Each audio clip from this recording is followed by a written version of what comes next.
Good morning, everyone. Lots going on as usual. Today is Monday, October 20th, 2025. Halloween. Holy cow. Halloween's in like 11 days. That's pretty wild. What does Canada think about the potential for Mamdini, is that his name, Mamdini, to be the mayor of New York City? Most people are actually against it, which I was kind of surprised about, which tells you how rigged everything really is. I have a hard time believing that New York as a city is okay with what's happening. But again, I don't think they could do anything to stop it. This is a freight train coming bearing down on them. The U.S. government shut down, and we're going to look at a whole bunch of U.S. government stuff. Trump talking about no kings and some other things. And I just think it's interesting. And I think that it has some impact on Canada, but I'll leave it for the end of the show. We've got a really robust grab bag of governance to start the show today.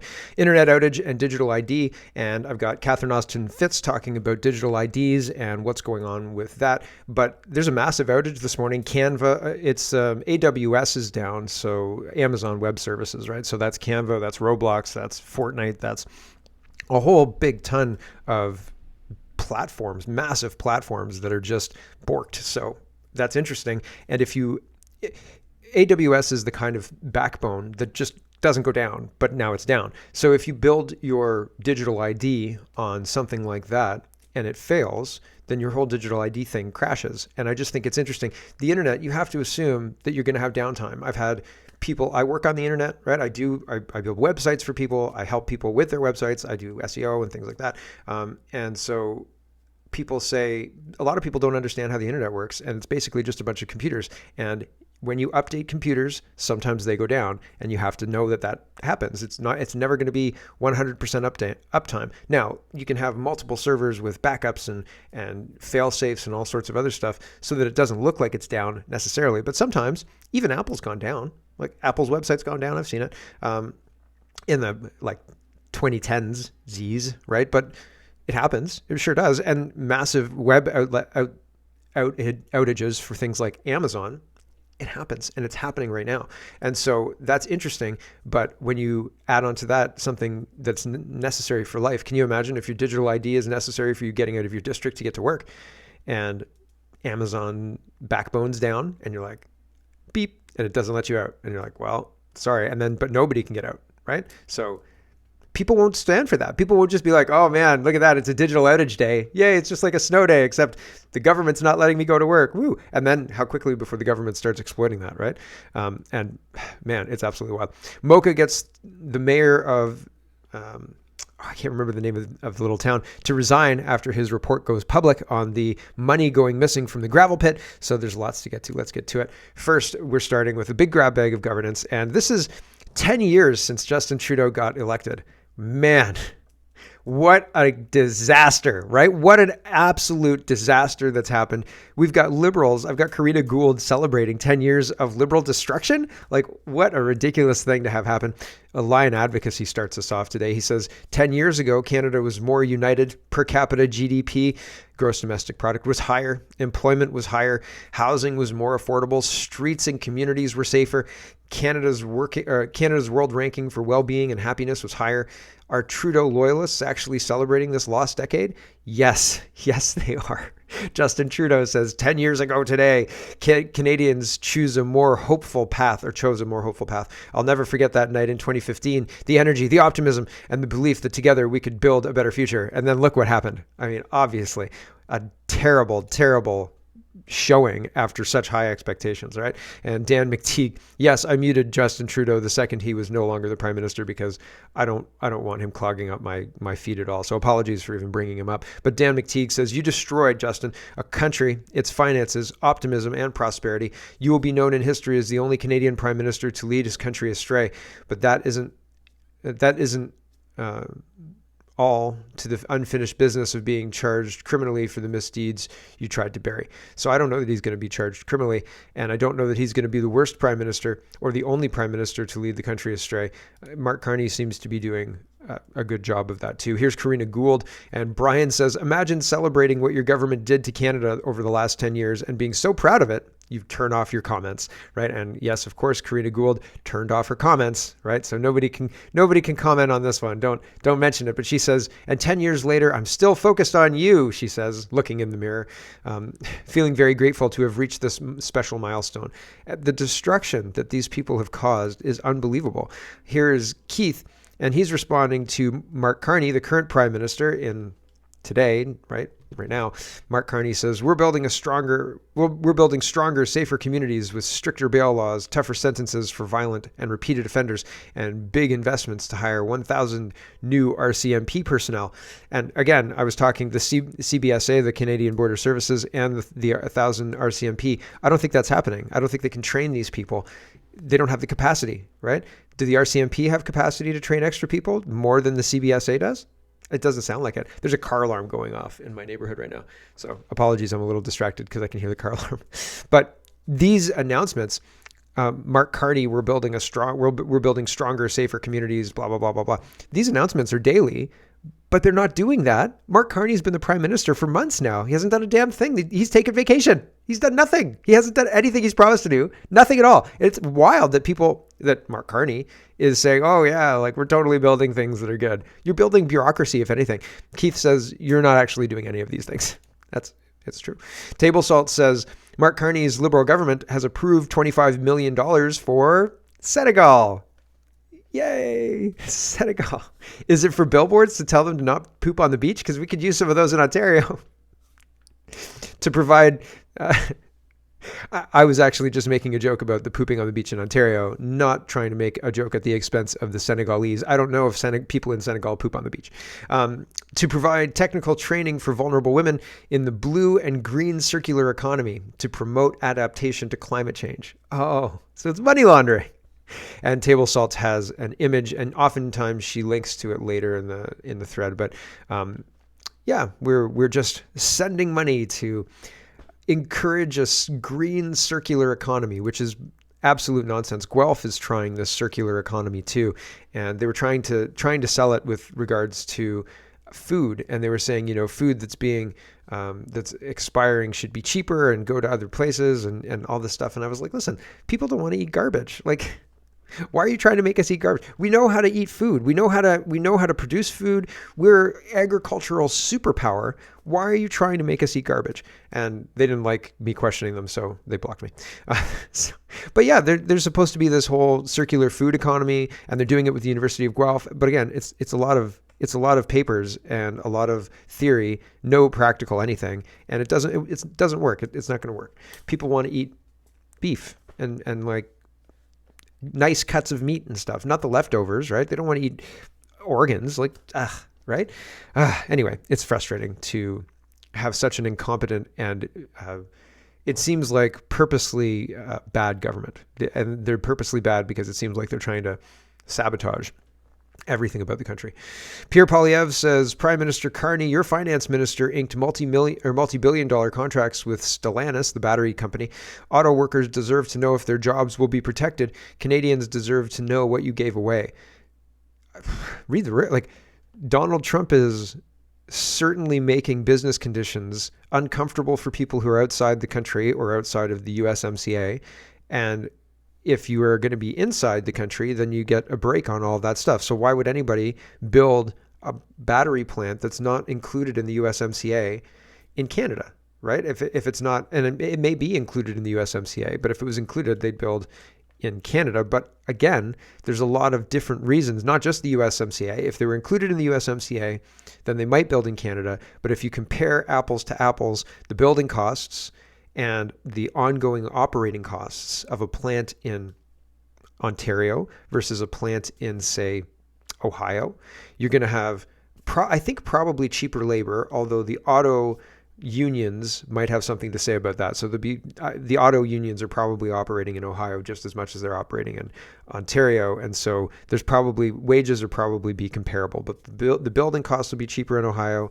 The taxes will be cheaper in Ohio. The taxes at the payment of the salaries will be cheaper in Ohio. You can offer, I think, a lower salary with the person taking home about the same. And so I think Salary Edge goes to USA. And so if you look at all that stuff, even with the government subsidies of billions of dollars, it still doesn't make it worth it. And so they go to the United States to have all the advantages there. And so we can't compete when we're not functionally the United States. And even when we functionally are, our labor is more expensive and our material is more expensive because our dollar's weaker, right? And so sorry about our luck, but we need to make a good business case, and we don't look like that. We just don't look like that on paper. And so I don't need to know anything like that, what he gave away. But it's interesting that multi-billion-dollar deals are inked with Stellantis, and they still can't retain businesses because the deal they offer is so bad, right? That's incompetence or purposeful. I'm not sure. The real Mr. Bench says Carney Liberals promise to keep Canada safe. The Public Safety Minister, Anna Sangri, commits again to hiring 1,000 new CBSA agents. So it's RCMP and CBSA agents, but this is going to be broken down over 5 years, 200 new border guards each year. They don't have a 5-year mandate. We're going to hire 200 more every year for 5 years while we're here. They're not here for 5 years. They may be, I guess, but it's a minority government. Usually minority governments don't last for more than 2, except for the last one because it was functionally a majority. Here is Anna Sangri confirming that the CBSA agents will be phased in over 5 years. And what does Trump think about that? I don't think that's the deal that Trump was agreeing to, right? Although it wasn't really a deal. During the election campaign, we were clear that our borders had to be secure so everyone in Canada can feel safe. And we promised to hire 1,000 new CBSA officers to bolster our border protection efforts. Today, we're announcing that we will fund those positions as well as other important enhancements that will help CBSA officers do their jobs more effectively. We will spend $617.7 million over 5 years to train, hire, and deploy 1,000 CBSA officers. These people will do critical work at our borders, ensuring the smooth movement of people and goods, all the while making sure that illegal goods, guns, and drugs are stopped and those who are trafficking in them are arrested and charged. This funding will support specialized operational and analysts who identify individuals and entities suspected of having links to organized crime, human smuggling, immigration fraud, and terrorism. This money will also allow CBSA to support additional positions targeting high-risk areas in rail, marine, postal, courier, pre-departure, and highways. We will also increase CBSA's recruitment stipend to $525 a week from $125 that's presently available. That stipend has been frozen since 2005, so long past due for a boost. And finally, we will amend the Public Service Superannuation Act to expand early retirement eligibility, also known as 25 and out. And don't get any ideas, guys, okay? It's still early, but it really does enhance the broader package that's available to the CBSA. So offering all of these perks and things is going to attract all of these new employees who want to be CBSA agents from India. Obviously. Mocha says, confirmed the village of Empress mayor resigns the very next morning after Mocha Bezringad. I'm getting his name terribly wrong, and I don't mean to. I'm sorry. I'm just bad at reading names. His expose on the missing $3 million taxpayer funds. More to come on all of that. So very, very interesting. Seems like the mayor doesn't want to get caught up in all of this. Maybe he's already caught up in all of this. So I'll keep you updated on that if that story develops further. Table Salt says Canada tanks from 5th to 33rd. 33rd, you say? In the quality of life index in 11 years. You know what we should probably do, right? Bring in 1.5 million more temporary workers. Vote Liberal again. Raise taxes as well. Why not? Why not? Yahtzee, right? That's the only solution Liberals know. So this was in quality of life. And apparently Liberals Canada has fallen a whole bunch. 33. We've fallen 33 points to 36th. Before we were in 3rd place. In 2015, Canada ranked 3rd in global prosperity.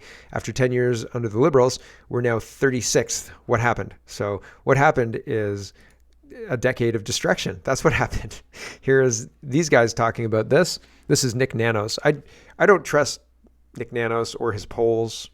So take it with a grain of salt, as you take everything with a grain of salt. Please, it's the internet. A next generation of Canadians, what do they think about their standard of living? Where do they expect to be? These are killer stats, Roger. You know, we track every 90 days. We ask Canadians whether they think that the next generation will have a higher, lower, or the same standard of living. In the latest round that we just completed a couple of weeks ago, 8%, Roger. Only 8% think that the next generation will have a higher standard of living. Almost 2 out of every 3 Canadians, 64%, think that the next generation will have a lower standard of living. And, you know, the thing is, that negativity on the lower standard of living has increased since the election from 59 to 64. Now, I guess one way to look at it, if we go like way back, you know, the thing is that, you know, we see that those negative numbers have been as high as 70. But the fact of the matter is, today, Canadians are 8 times more likely to think that the next generation will have a lower standard of living. That is an incredible swing in 13 years. When was the last time, do you have the numbers on when it was this bad? Well, when Justin Trudeau was Prime Minister. Is that when it was? Yeah, well, when he was Prime Minister, things there was a lot of negativity. Actually, it was more negative when he was Prime Minister, and you know, just before the election, the numbers were, I think, at around 70% in terms of lower when we look back at the March numbers. But they improved a little bit, and now they're kind of they're going back into negative territory, Roger. Well, I don't see how you can look at all of these clowns running the country into the ground and think to yourself, man, just a few more years of this and we're sure to strike gold. Like, obviously, all of this pain will be worth it in the end when we get paid out for this, right? But we're not going to get paid out for this. They're just stealing from us. It's only going to get worse. It's not getting better. We have to stop the bad policies. We can't just allow them to keep doing all of this crap. So I don't know how anybody can look at these policies and say, oh yeah, we've just got to hold on a little bit longer. These policies are going to work at some point. They're not. They failed. They are failing. Donald Trump's policies and what he's doing with the United States, those are successful policies, it seems, for a country, right? Closing the border seems like it's worked a treat. There are a whole bunch of, there are things I think that are happening to replace that influx with flights and things like that. But by and large, closing the big holes in the bad policy has enabled the United States to find its footing and start rebuilding its economy. And you can see that in a whole bunch of numbers. And Canada, we haven't found our footing yet. We're still laying on the ground bleeding, and we've got to stop the bleeding before we can find our footing. Gosh. Roman Baber says the House of Commons convened for the fall session on September 15th, 2025. Since then, out of 18 days sitting, Carney's attendance at question period was 7 times. Now he's jetting off to Asia for 9 days. Mark Carney doesn't like it here in Canada. Nope, he hasn't lived here very long. He parachuted in, lived here for 6 months, and then was the prime minister, right? People didn't like that of Ignatieff, but they looked the other way with Mark Carney. I think he was selected. I think that he was placed. He didn't win an election at all. Table Salt says, breaking, TD closes their call center in Moncton, New Brunswick, 575 jobs to get the axe. This after TD received $8.8 million from New Brunswick taxpayers to build the center in 2017. Realtor is shaking after all the desperate phone calls she's getting. So it's not good. People are upset. This is almost 4 minutes of her talking about this situation. So it's interesting that the government, again, tries to encourage even Canadian businesses to bring business to Canada, and they can't manage it for more than 8 years, right? Like, I don't know. It seems very suspect to me. Where are these 505? Like, does TD not need these 575 jobs anymore? They don't need the work anymore. It's weird. It seems strange to me, right? Joe Warmington is asking Canadians, because most of his audience is Canadian, and this is just a small little poll, but it's surprising for me. It's not done yet, I guess. There's 4,000 views, 440 votes, and he says, if you had a vote or could have a vote, who would you choose for the new mayor of New York on November 5th? And Andrew Cuomo gets 25%, Curtis Sliwa gets 59%, Mamdini gets 5%, and undecided gets 10%. I mean, I'm not that surprised because Joe Warmington's audience is probably more right wing than your average downtown Toronto dweller or public school teacher, right? But it's still, I'm still kind of surprised in Canada that Mamdini didn't get more. He's going to win the mayorship of New York, and that's not nothing, right? That's pretty wild. And like, I don't know what's going to happen with all that. And there's been people who bringing up concerns of citizenship and concerns of fraud with his status, but I don't know how legitimate that is, right? That could just be political mudslinging. People are comparing him to Obama. I don't know what's true, but seems very, very strange to have New York turn in that direction, like the same direction as Dearborn, Michigan. Seems strange, but are we going to watch that in real time? Pretty wild stuff. Here's Lisa, and she's responding to Juno News, and I read the report the other day. Ontario spends nearly $500 million to push DEI and race ideology in schools. They really are spending money on this. And Lisa says, and she's a counselor in Pickering, and she's been dragged through the mud, and nobody's done a damn thing to help fix that mess. And like, where's Doug Ford? Where are the people who should be holding these people, counselors who are using their position to punish Lisa, to account? Where are they? Like, what's happening here? Anyway, Lisa says, hey, Doug Ford, what are you doing? Ontario quietly poured $500 million into pushing DEI and race-based ideology in our schools. Instead of teaching math and literacy, they're teaching kids to divide themselves by skin color and sexual identity. I tried to bring a motion to stop DEI in Pickering. Not one counselor would second it. Not one. If a government has to do something like this quietly, it's because they know it is wrong. It is wrong. It is wrong what they're doing, and they shouldn't do it. It's ridiculous. Table Salt says a proposal from a Sikh organization is currently under serious consideration with the Brampton City Council.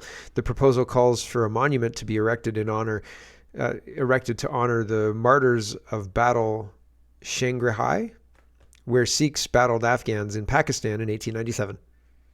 So this is in front of the Brampton City Council, and is it Patrick Brown who's going to let this go through?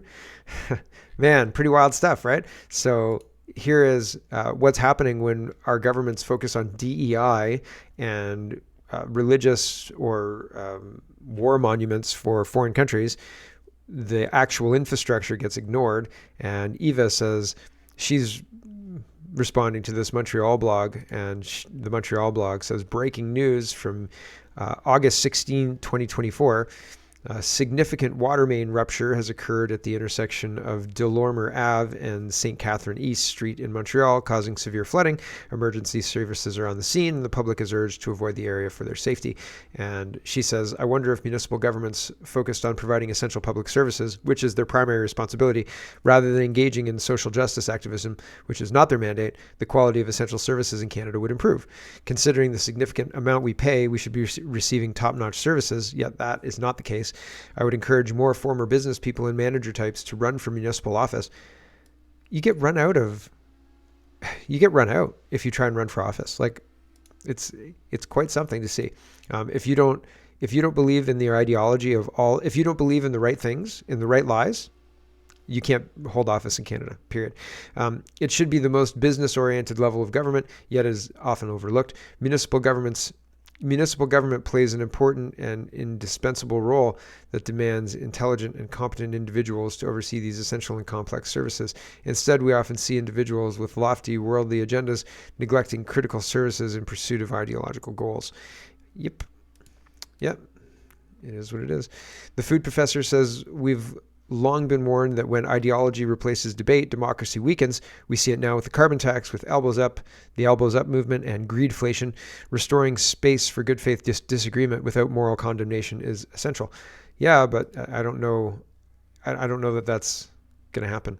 Dallas Brody is responding to this City of Richmond letter from yesterday, and my YouTube stream is degraded, I guess.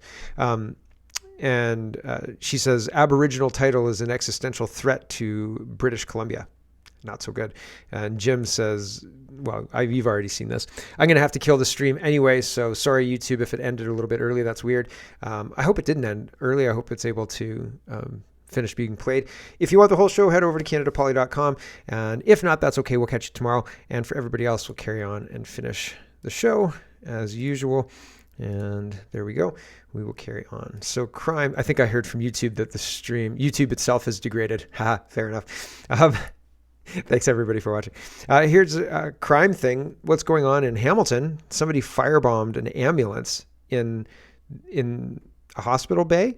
So this guy walks up and he puts a bag into an ambulance and the ambulance blows up. Right? And he runs away and then the ambulance, there you go. You can see the fire in there. There you go. Even more. Pretty wild stuff, right? And that's not great. Nobody intervenes in time, and that's the end of the video there. But pretty wild. Not to say crime didn't exist in the 90s. It sure did, right? We had biker gangs. I think the biker gangs were keeping